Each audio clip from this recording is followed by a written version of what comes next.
let me give you a recap of the contingency and the situational approach. The Lorsch and the Lawrence model concluded that the organization fails under the complex environmental conditions due to high differentiation and lesser integration, and organizational integration can be achieved through the formal hierarchy departmentalization, organizational policies, rules and the cross-functional culture. So, the environmental uncertainty comprises of certain social, political, economic pressures on the organization on technological breakthrough, resource and the supplier consistency, and the consistency in demand of the products and the services of the organizations.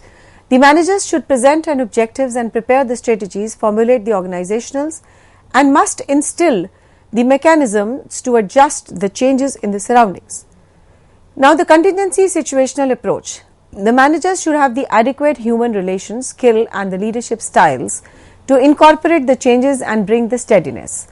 This approach does not adhere to the strict management principles and practices and mostly follow that the environmental, political, social, economic and technology requires.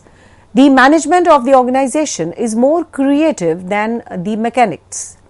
The contingency approach could be considered a practice-based approach. An example of the contingency aspects of a manager is facing in a non-availability of the web designer till the end of the October for his 6 months project schedule to be over by the end of the December.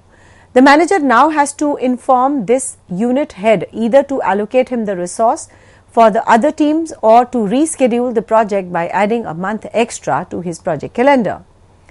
Now, this decision can be taken by the manager on behalf of the additional cost incurred for the project due to delay in the schedule and the resource feasibility, that is, the commitment to substitute in the other projects. Now, coming on to the operational approach. The operational approach to the management emphasizes on the management functions and the principles involved in performing these functions. The emphasis on the several management functions changes from organization to organization and from level to level. The operational approaches to management focuses mainly on the planning, directing, organizing, staffing and controlling.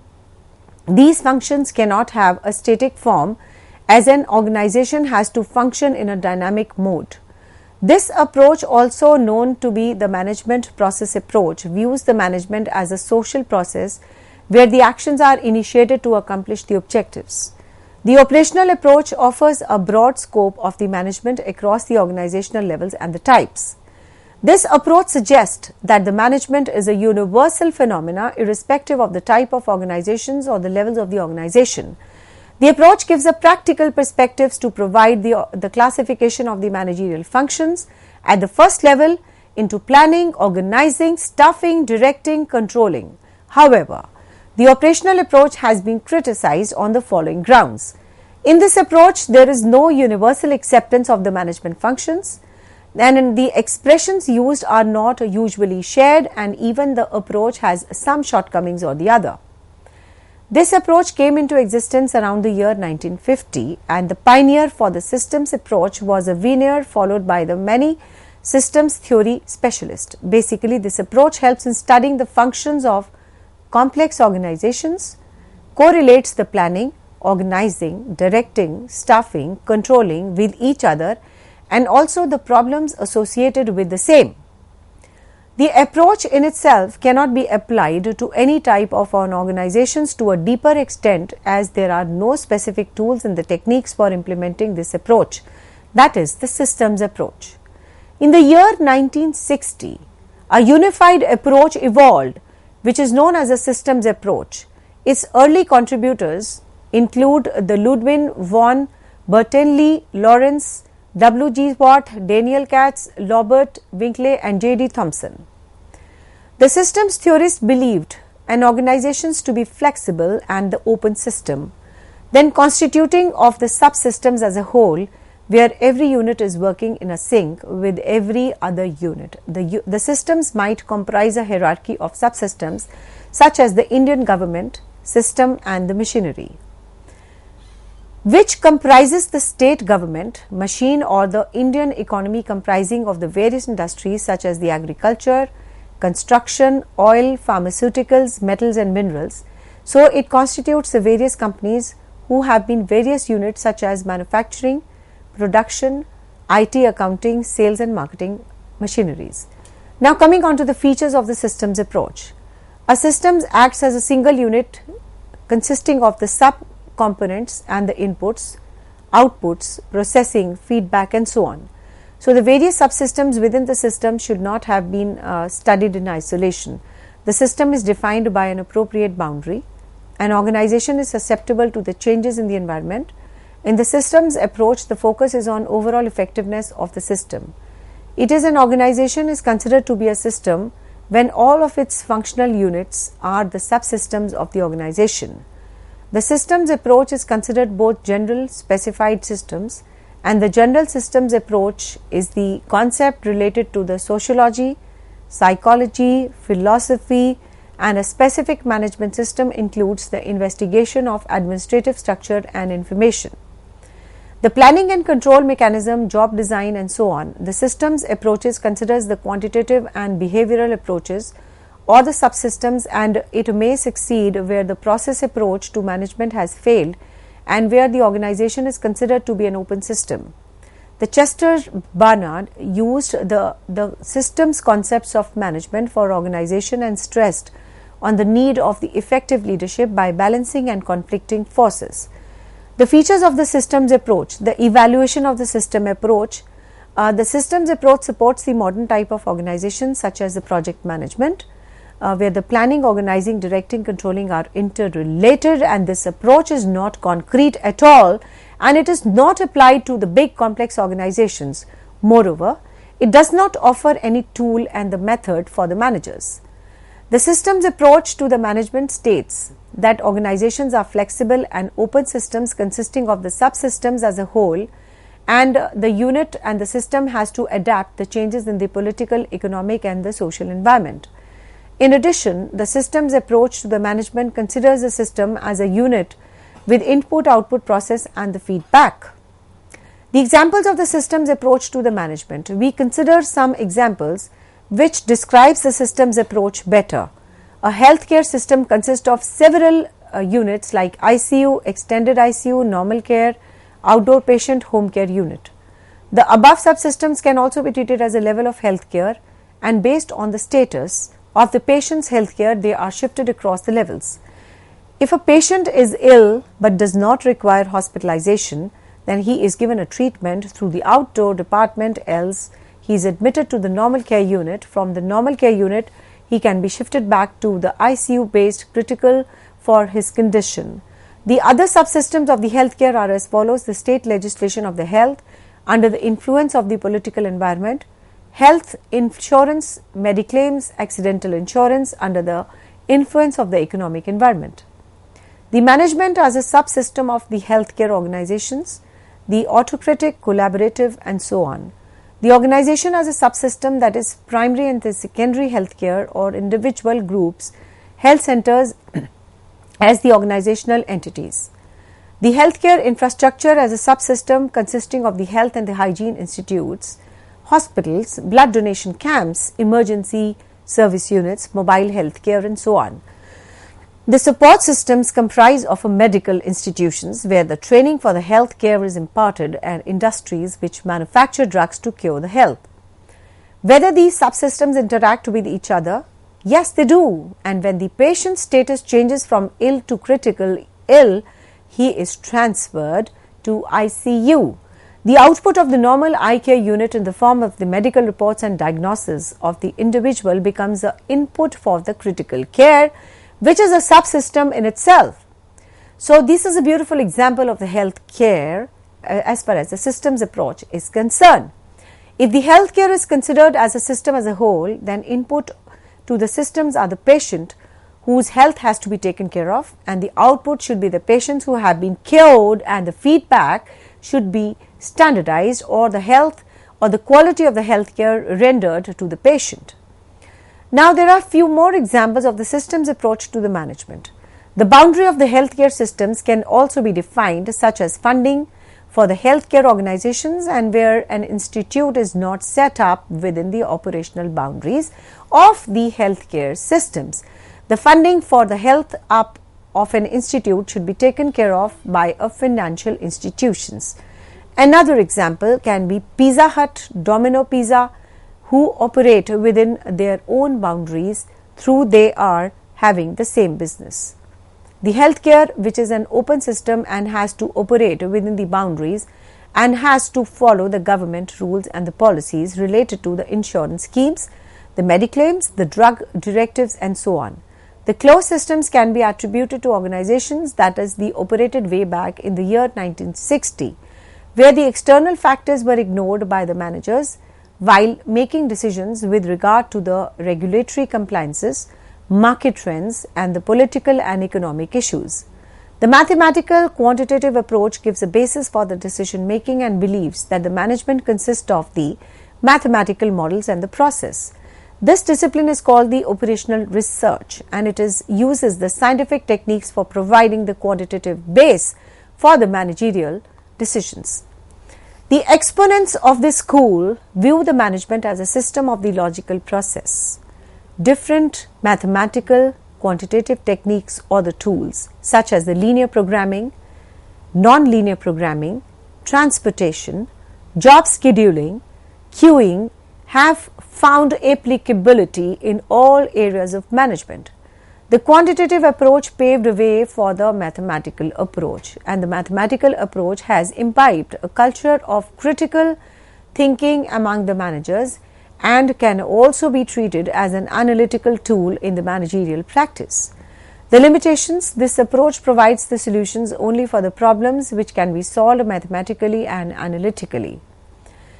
The human behavioral aspect is not, computatively solvable. This approach is not realistic because the decision making is not always a model based. The management has many functions than decision making, such as the planning, directing, controlling and so on. The mathematical models, most often they do not contain the entire knowledge base, hence these might not help in accurate decision making. The Hallett-Kuntis have observed that it is too hard to see the mathematical as a separate approach to the management theory, and mathematics is a tool for the rather than a school. Examples of quantitative approach to management of this approach applies mathematical models and the statistical techniques to the management decision making. Some of the examples are as follows. The mathematical or quantitative approach. Determining the critical path for the development of the web-enabled food waste. The management system including the delays which have been accounted for, and determining the percentage of the wheel and the axle alignment errors that have been accounted for a specific vehicle company. In the area of the operational management, the quantitative approaches reduce the delivery timelines, streamline the production process, and assist in forecasting the inventory and the raw material for the future needs. The contributors by the different theorists. There are many contributions which are given by the different theorists. F. W. Taylor, Theory of Scientific Management, was given in the year 1856 to 1916. F. W. Taylor started his career with a US-based steel company and rose to the position of the chief engineer in a span of 10 years, and during his days with the steel company, he continuously monitored the performance of the managers and the workers. Taylor observed that these managers and the workers, they did not understand nor implement the systematic workload distribution or the task execution through which he could feel that such type of highly required for improved productivity and consistency in the growth. His ideas and observations, they proved to be very effective in the areas such as the production planning, task breakthrough, allocation of task, benefit analysis and so on. The Taylor invented the concept of scientific management, in which he described the mathematical methods to select and train the professionals, distribute the workload, map task allocation to skill using the techniques, introduce the concept of the wage system and award for those who performed very well. The Taylor stressed on the need of the appropriate working conditions like the well lit up areas, adequate ventilation, hygienic sanitation, canteen facilities and the recreation areas. Now the concept is what? He could clearly distinguish the planning from execution and emphasized that a manager should plan, he should schedule, guide and control his staff. He firmly believed that effective management can cater to employer getting the highest returns and employee getting a good wage. The scientific method outweigh the rule of the thumb, clear definition of the roles and responsibilities, the fair workload distribution following the appropriate work standards and implementation of the appropriate compensation schemes. Creating the group harmony, incorporating the scientific approach in the employee selection, training and mapping the role of the responsibilities can bring the harmony within the team or the group. Now the concept of cooperation is there. The workers and the management should facilitate each other by working in unison and aligning them to the organizational goals. As far as the maximum output is concerned, the maximum output is achieved through the appropriate workload distribution and undertaking the responsibility and execution of the responsibility by both the management and the employees. And from the employer's side, there should be a rightful delegation of the task.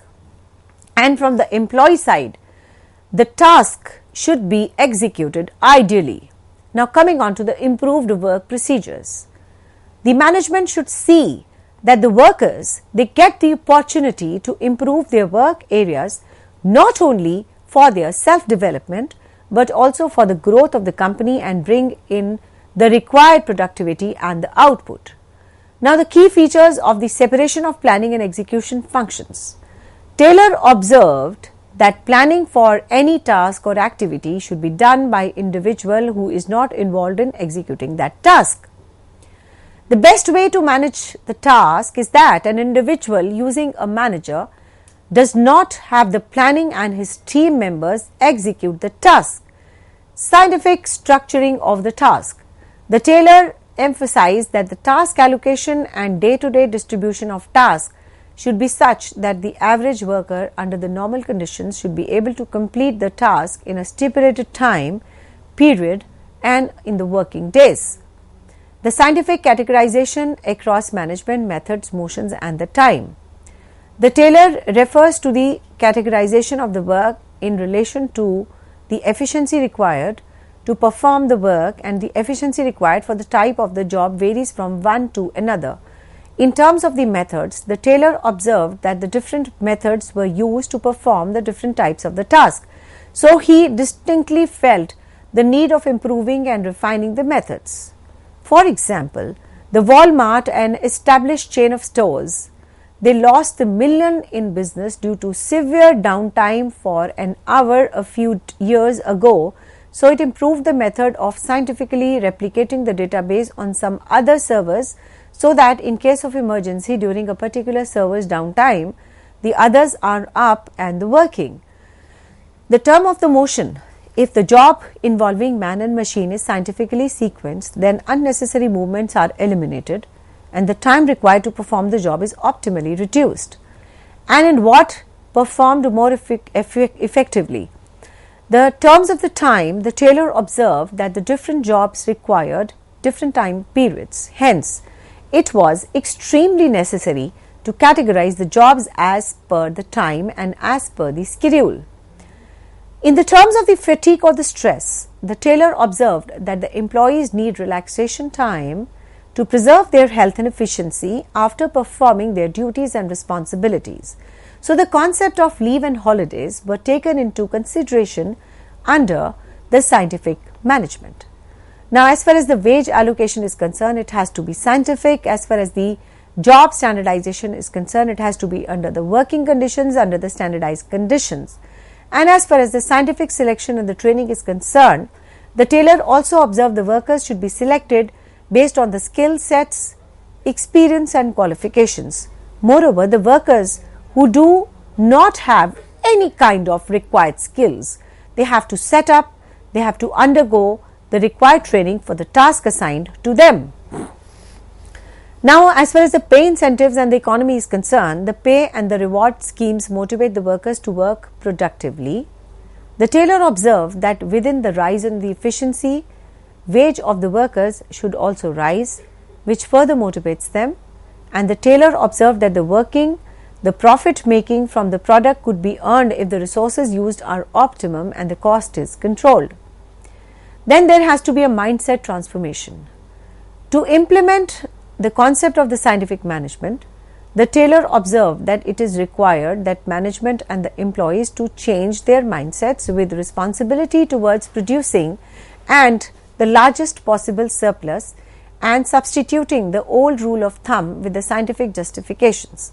For example, the McDonald's applies the scientific management principles in their operations by establishing the performance-oriented incentives and the rewards to employees, and it has come up to the scientific training methods for which a special worldwide management training centers by the name of the Hamburger University has been set up in Illuminus.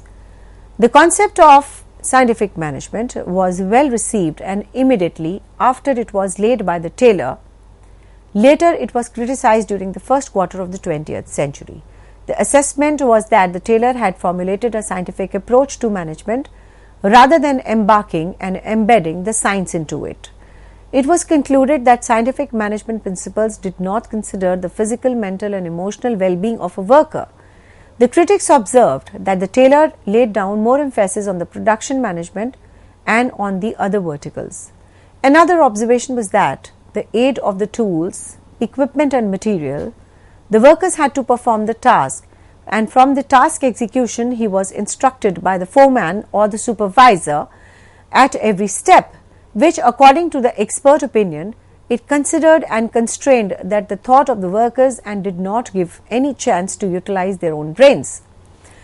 The critics were there and the scientific management points were criticized. Another point raised that the increased productivity of the workers increased the yield of the company, but the wages did not increase proportionately as was increased in the yield. So this approach was also criticized for the time, fatigue and the motion studies which could not be scientifically measured. The critics observed that the implementation of the scientific management required a considerable amount of time, hence it has disrupted the smooth functioning of the organization. The Henry Gantt ideology of the management. The Henry Gantt was a US citizen, originally a mechanical engineer by profession, and was a professional of the scientific management since he was associated of F.W. Taylor. Henry Gantt was the inventor of the famous progress tracking down the Gantt chart. Gantt wrote the several books such as The Work, Wages and Profits, Industrial Leadership, produced and published the research papers on the various concepts of organizational management. He founded that the Gantt chart and the bonus plan, wherein the rewards were given to those who were highly productive, the refinement of the tailor's differential system of the wage payment. Implementing his concept, the wage of an individual was calculated as follows: the substandard productivity and the productivity above the standards. So this was all about the two steps which were very, very important. The substandard productivity, in this the wages based on the time rates productivity as per the standard norms according to 20% bonus, and the productivity above the standards high differential rates of the Henry Gantt paid special attention to the persons in general engaged in work and also imbibed the concept of motivated among the individuals. So each and every movement, when you talk about the F.W. Taylor and the Henry Winslow Taylor, was scientific in nature. It included the scientific movements owing to which the cost could be minimized and the profits could be increased. So overall, the scientific management was a very good contribution given by the F.W. Taylor, although the critics were many, and the critics observed that the implementation of the scientific management required a considerable amount of time, hence it disrupted the smooth functioning of the organization also, because each and every movement which was there has to be properly measured. There was a lot of cost involved, there was a lot of problems involved, but yes, the critics were, in some aspects they were right, because it was having demand of lot of time, lot of money, and it also disrupted the smooth functioning of the organization as a whole. So the Henry Gantt ideology on the management was a definitely a contribution, and he was also an associate of F.W. Taylor. So I hope with these words you have a complete catch on the different school of thoughts, the operational approach, the systems approach, the scientific approach, and this could also give you a lot of mileage in understanding the basic concepts of the management and the various schools of thought. Thank you so much.